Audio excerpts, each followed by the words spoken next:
Video के अंदर हम एक टॉपिक कवर करने वाले हैं दैट इज स्ट्रैटेजिक प्लानिंग। सबसे पहले हम इसका मीनिंग देखते हैं।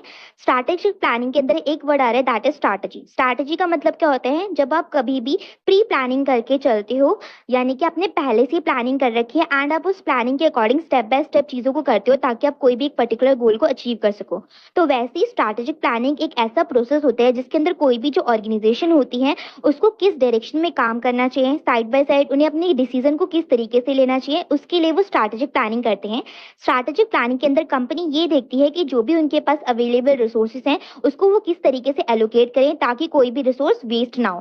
साथ ही साथ वो किस डायरेक्शन में अपने रिसोर्सेज को एलोकेट करें, अपने जो भी डिसीजन है उसको किस तरीके से फ्रूटफुल बनाए, वो सब करने के लिए वो स्ट्रैटेजिक प्लानिंग को करते हैं। सेकेंडली, जो स्ट्रैटेजिक प्लानिंग होती है इसके अंदर कंपनी अपने लॉन्ग टर्म गोल्स को सेट करती है कि लंबे टाइम तक कंपनी को कौन कौन से गोल्स अचीव करने हैं एंड वन बाय वन करके कंपनी उसके रिगार्डिंग स्ट्रैटेजिक प्लानिंग करती है ताकि कंपनी वन बाय वन करके स्टेप ले सके जो कि इफेक्टिव स्टेप्स हो और कंपनी अपने गोल्स को अचीव कर सके। सेकेंडली, जो कंपनी होती है वो बेस्ट स्ट्रैटेजीज को ही हमेशा डिटरमाइन करती है, क्योंकि अगर वो बेस्ट स्ट्रैटेजी को डिटरमाइन नहीं करेगी तो कहीं ना कहीं लैक आ सकता है कि कंपनी अपनी गोल्स को अचीव नहीं कर पाए। तो यहाँ पर कंपनी दोनों ही चीज को लेकर चलती है जो इंपॉर्टेंट होते हैं काफी ज्यादा स्ट्रैटेजिक प्लानिंग के लिए। First is internal capabilities, second is external market conditions. यानी कि कंपनी को ये देखना पड़ता है कि उसके अंदर कितनी इंटरनल कैपेबिलिटीज हैं, क्या वो जो गोल सेट कर रही हैं उसके अंदर इतनी कैपेबिलिटीज हैं कि वो उस गोल को अचीव कर पाएगी या फिर नहीं कर पाएगी। ठीक है। सेकेंडली, कंपनी मार्केट कंडीशंस को भी एनालाइज करती है कि मार्केट के अंदर अभी क्या ट्रेंड चल रहा है, उसके बिहाफ पर भी कंपनी स्ट्रैटेजिक प्लानिंग करती है ताकि मार्केट के अंदर कंपनी लॉन्ग टर्म तक स्टे कर सके। Now next one is nature of strategic planning. Nature क्या होता है स्ट्रैटेजिक प्लानिंग को करने का? First is long term focus.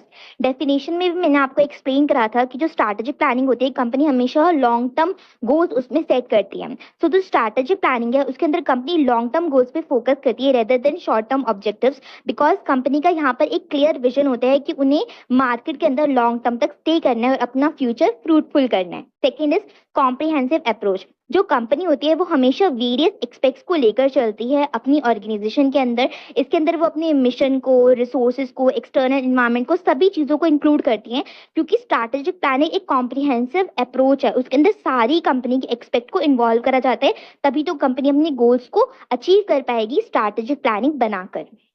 Third one is dynamic process. यानी कि जो स्ट्रैटेजिक प्लानिंग है वो वन टाइम प्रोसेस नहीं होता, वन टाइम इवेंट नहीं होता, बल्कि एक ऑनगोइंग प्रोसेस होता है। ठीक है।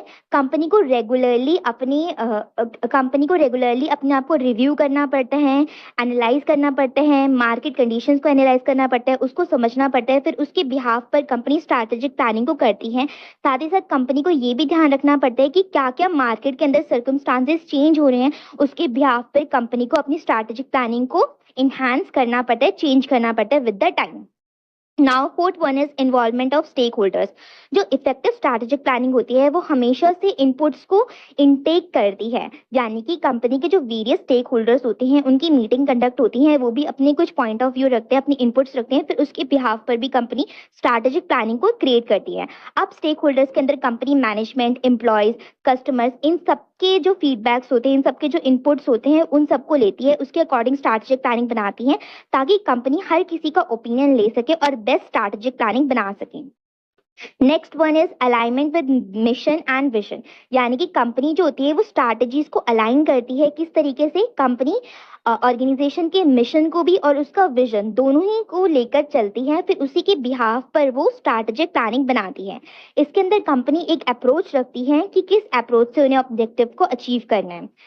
Next one is resource allocation. यानी कि बेसिकली सबसे इंपॉर्टेंट जो चीज होती है स्ट्रैटेजिक प्लानिंग के अंदर वो होता है रिसोर्स को एलोकेट करना इफेक्टिवली तरीके से। तो इसके अंदर जो कंपनी होती है वो हमेशा अपने रिसोर्सेज को इस तरीके से एलोकेट करना चाहती है ताकि जो उनके रिसोर्सेज है वो बहुत ही कम वेस्ट हो या ना के बराबर वेस्ट हो। वो अपने रिसोर्सेज का प्रॉपर यूज करना चाहती है ताकि वो अपने डिजायर्ड आउटकम को अचीव कर सके। Next topic is importance of strategic planning. Importance क्या है, क्यों होता है हर एक कंपनी के लिए strategic planning important? First one is provide direction. Strategic planning हमेशा कंपनी को एक क्लियर रोड मैप देता है कि किस तरीके से कंपनी को वर्क करना चाहिए, उन्हें गाइड करता है प्रॉपर डिसीजन मेकिंग को लेकर, साथ ही साथ ये भी इंश्योर करता है कि जो भी कंपनी के प्रॉपर एफर्ट्स हैं वो अच्छी तरीके से अलाइन हो सके ताकि कंपनी का जो गोल है, जो ऑब्जेक्टिव्स कंपनी सेट करे हैं लॉन्ग टर्म स्टे करने के लिए इन द मार्केट, वो इंश्योर हो सके। Now second one is enhance adaptability, यानी कि जो स्ट्रैटेजिक प्लानिंग होता है वो हमेशा से जो भी इन्वायरमेंट के अंदर चेंज आता है, मार्केट कंडीशंस के अंदर चेंज आता है, उसको एनालाइज करता है और उसको अडेप्ट भी करता है। स्ट्रैटेजिक प्लानिंग चेंज होती रहती है एज पर द सर्कमस्टांसेस, ठीक है, जो भी सर्कमस्टांसेस होते हैं मार्केट के अंदर उसके अकॉर्डिंग स्ट्रैटेजिक प्लानिंग चेंज होती रहती है। साथ ही साथ क्विकली वो जो भी मार्केट के न्यू चैलेंजेस होते हैं, अपॉर्चुनिटीज होते हैं, उसको ग्रैब करती है, इफेक्टिवली देखती है, एनालाइज करती है मार्केट की कंडीशंस को लेकर, फिर उसी के बिहाफ पर जो कंपनी होती है वो अपनी स्ट्रैटेजिक प्लानिंग के अंदर चेंज लाती रहती है ताकि वो मार्केट के अंदर लॉन्ग टर्म स्टे कर सके एंड जो भी उनकी गोल्स हैं उसको अचीव कर सके। Third importance is improve resource management, यानी कि जो स्ट्रैटेजिक प्लानिंग है वो ऑर्गेनाइजेशन की हेल्प करते हैं एलोकेट करने के लिए रिसोर्सेज को इफेक्टिवली तरीके से। कैसे एलोकेट करेगा रिसोर्सेज को इफेक्टिवली तरीके से? पहली चीज, कम से कम वेस्टेज होना। अगर कम से कम रिसोर्सेज की वेस्टेज हो रही है यानी कि आप रिसोर्स को अच्छे तरीके से एलोकेट करो। साथ ही साथ अगर आपकी प्रोडक्टिविटी काफी ज्यादा मैक्सिमाइज हो रही है, प्रोडक्टिविटी बढ़ के आ रही है, यानी कि आपने रिसोर्स को अच्छे तरीके से एलोकेट करके रखा हुआ है, तो रिसोर्स को एलोकेट करने में स्ट्रैटेजिक प्लानिंग काफी ज्यादा हेल्प करती है। Fourth one is facilitate performance measurement, that is जो स्ट्रैटेजिक प्लानिंग है वो स्टैब्लिश करता है एक बेंचमार्क्स, एक लिमिट स्टैब्लिश कर देता है, परफॉर्मेंस इंडिकेटर स्टैब्लिश कर देता है, जिसके बिहाफ पर जो ऑर्गेनाइजेशन जो कंपनी होती है वो अपनी प्रोग्रेस को मेंटेन कर सकती है, उसको मेजर कर सकती है कि उन्हें कितनी प्रोग्रेस की नीड थी, उन्होंने अभी कितनी प्रोग्रेस करी है, क्या कोई प्रोग्रेस हो रही है या नहीं हो रही, कितने लूप होल्स आ रहे हैं, कितने उन्हें प्रॉब्लम्स आ रहे हैं, कितने चैलेंजेस आ रहे हैं। फिर उसके बिहाफ पर प्रॉपर एनालाइज करने के बाद अगर कंपनी को लगता है कि कहीं ना कहीं उन्हें अपनी स्ट्रैटेजी के अंदर नेसेसरी एडजस्टमेंट करने की नीड है तो वो भी उसको एडजस्ट कर सकते हैं। अगर वो अपने परफॉर्मेंस को अच्छे तरीके से मेजर कर लेते हैं तो उसी के बिहाफ पर वो स्ट्रैटेजिक प्लानिंग के अंदर भी चेंजेस कर सकते हैं। तो स्ट्रैटेजिक प्लानिंग काफी ज्यादा इंपॉर्टेंट होता है परफॉर्मेंस को मेजर करने के लिए।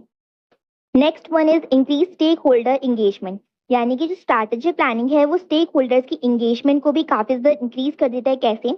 अगर कंपनी स्टेक होल्डर्स को इन्वॉल्व करती है प्लानिंग प्रोसेस के अंदर तो कहीं ना कहीं एक सेंस ऑफ ऑनरशिप जो स्टेक होल्डर्स के पास है उसको रिप्रेजेंट करते हैं वो, ठीक है, एक कमिटमेंट जो कंपनी स्टेक होल्डर से करती है कि आपका हमारी कंपनी के अंदर कहीं ना कहीं ऑनरशिप रहेगी, तो वो भी फुलफिल हो जाती है। साथ ही साथ कहीं ना कहीं बेटर इंप्लीमेंटेशन ऑफ स्ट्रैटेजीज में भी हेल्प मिल जाती है, ठीक है। तो स्टेक होल्डर की जो इंगेजमेंट है स्ट्रैटेजिक प्लानिंग को लेकर वो भी इन्वॉल्व हो जाती है, इंक्रीज हो जाती है। Next one is encourage proactive thinking, यानी कि जो स्ट्रैटेजिक प्लानिंग है वो प्रमोट करती है प्रोएक्टिव अप्रोच को प्रॉब्लम को सॉल्व करने के लिए within the company, within the organisation. इसके अंदर क्या होता है, जो ऑर्गेनाइजेशन होती है उसको इंकरेज करा जाता है कि वो कहीं ना कहीं थिंक अहेड करे, लंबे टाइम के लिए सोचे कि कैसे हम मार्केट के अंदर लॉन्ग टर्म तक स्टे कर सकते हैं। साथ ही साथ अगर कोई भी चैलेंजेस आ रहे हैं तो उसको किस तरीके से फेस करना है, रिस्क को किस तरीके से मैनेजमेंट करना है, अगर कहीं पर भी हमें लगता है कि एडजस्टमेंट करने की नीड है तो उसको किस तरीके से करना है। प्रोएक्टिव थिंकिंग में हेल्प करती है स्ट्रैटेजिक प्लानिंग। पहले से ही स्ट्रैटेजिक प्लानिंग प्रोएक्टिव थिंकिंग, यानी कि पहले से ही आप सोच लो कि आपके अंदर ये प्रॉब्लम आने वाली, तो आप उसको किस तरीके से टैकल करो अपने गोल्स को। नेक्स्ट वन इज क्या क्या चैलेंजेस होते हैं स्ट्रैटेजिक प्लानिंग को करने के लिए। First challenge can be uncertainty and complexity. हमें पता है कि जो हमारी मार्केट कंडीशन, जो इन्वायरमेंट होता है वो अनप्रिडिक्टेबल है, कोई भी उसको प्रिडिक्ट नहीं कर पाया कि अब फ्यूचर में क्या होने वाला है, तो कहीं ना कहीं काफी ज्यादा डिफिकल्ट हो जाता है कंपनीज के लिए इस चीज को डेवलप करना कि वो अपने लॉन्ग टर्म स्ट्रैटेजीज को किस तरीके से बनाए कि उनका जो इन्वायरमेंट के अंदर जो भी चेंजेस होने वाले हैं उनको वो स्ट्रैटेजी ग्रैप कर ले। जो भी कंपनी ने स्ट्रैटेजी बनाई है लॉन्ग टर्म स्टे करने के लिए विद इन द मार्केट, तो वो किस तरीके से अपनी स्ट्रैटेजी को बनाए ताकि आगे कोई भी जो चेंजेस हैं होने वाले हैं मार्केट के अंदर उसको भी उनकी स्ट्रैटेजी ग्रैप कर ले एंड वो मार्केट के अंदर स्टे कर सके। तो इस चीज को प्रिडिक्ट करना इन एडवांस वो काफी ज्यादा डिफिकल्ट हो जाता है। Next one is resistance to change, यानी कि जो एम्प्लॉयज और स्टेक होल्डर्स होते हैं वो रेसिस्ट कर सकते हैं न्यू स्ट्रैटेजीज और चेंजेस के साथ जो भी एग्जिस्टिंग प्रोसेस के अंदर होती है, ठीक है। अब यहाँ पर कहीं ना कहीं हमें इम्प्लीमेंटेशन करने में प्रॉब्लम आ सकती है अगर एम्प्लॉयज और स्टेक होल्डर्स रेसिस्ट कर जाते हैं न्यू स्ट्रैटेजीज के साथ।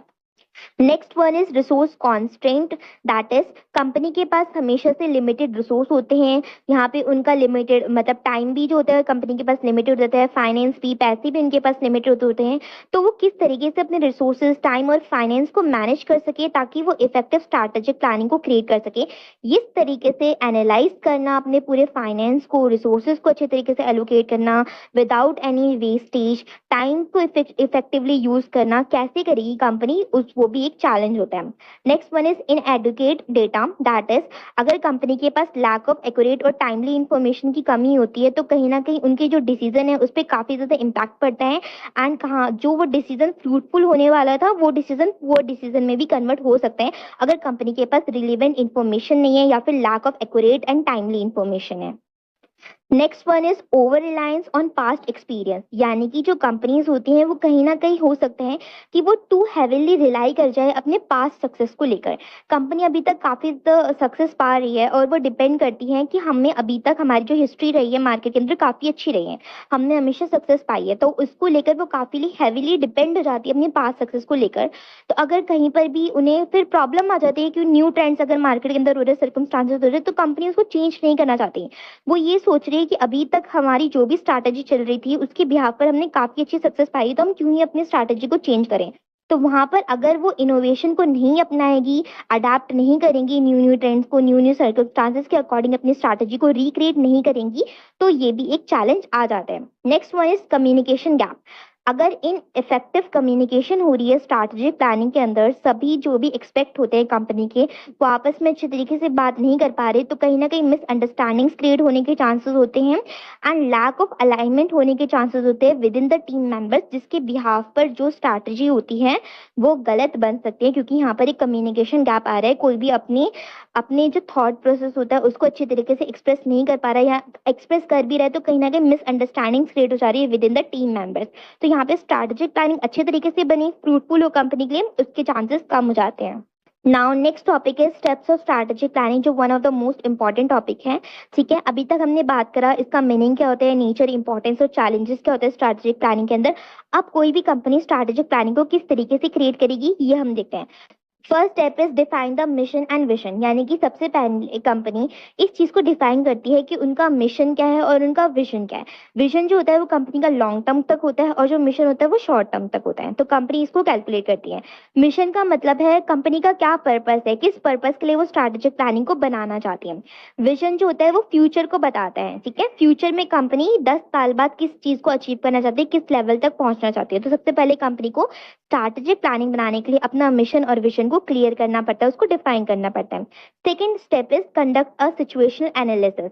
अब जब कंपनी ने एक बार अपने मिशन और विजन डिसाइड कर लिए तो उसके बिहाफ पर कंपनी क्या करती है, अपने इंटरनल और एक्सटर्नल इन्वायरमेंट को एनालाइज करती है बाय यूजिंग द सॉट एनालिसिस, यानी कि कंपनी अपनी स्ट्रेंथ, वीकनेस, अपॉर्चुनिटीज, थ्रेट्स का पता लगाती है, आइडेंटिफाई करती है की फैक्टर्स को जो उनकी ऑर्गेनाइजेशन को इम्पैक्ट करता है। ठीक है, इसी की बिहाफ पर कंपनी एक एनालिसिस क्रिएट करती है।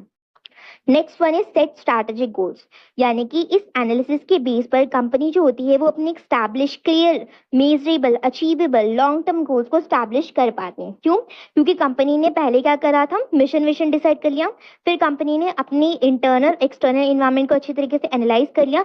एनालाइज करने के बाद कंपनी के पास एक क्लियर चीज आ जाती है, एक क्लियर डेटा कंपनी के पास आ जाता है, जिसके बिहाफ पर कंपनी अपने मिशन और विजन को अलाइन कर सकती है। Fourth one is develop strategies.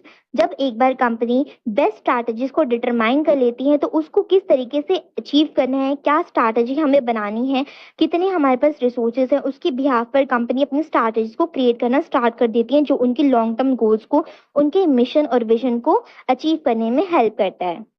Next one is create an action plan. अब जब कंपनी सब कुछ कर चुकी है उसके बाद कंपनी एक्शन लेती है, एक्शन प्लान बनाती है, इसके अंदर कंपनी अपनी टाइमलाइंस, रिस्पॉन्सिबिलिटीज बताती है, इम्प्लीमेंट करती है बेसिकली स्ट्रैटेजीज को, और ये भी इंश्योर करती है कि हर किसी को अपने रोल्स अंडरस्टैंडेबल होने चाहिए ताकि वो पर्सन अपने पर्टिकुलर गोल को अच्छे तरीके से कर सके एंड कंपनी के जो भी मिशन है, जो भी विजन है, उसको कंपनी इजिली अचीव कर सके। Next one is monitor and evaluate progress. जब एक बार कंपनी रिव्यू कर लेती है इम्प्लीमेंटेशन को एंड इम्प्लीमेंट कर लेती है पूरी स्ट्रैटेजीज को जो भी कंपनी ने बनाई होती है, तो उसके बिहाफ पर जो कंपनी होती है वो अपनी प्रोग्रेस को इवेलुएट कर पाती है, उसको मॉनिटर कर पाती है। अगर कंपनी को लगता है कि कहीं पर भी उन्हें एडजस्टमेंट करने की नीड होती है, ठीक है, तो कंपनी अपनी एडजस्टमेंट को भी चेंज कर पाती है, स्ट्रैटेजिक प्लानिंग के अंदर अपनी स्ट्रैटेजी को चेंज कर पाती है ताकि वो ट्रैक में रह सके एंड लॉन्ग टर्म तक कंपनी मार्केट के अंदर स्टे कर सके, साथ ही साथ वो अपने मिशन और विजन को भी अचीव कर सके।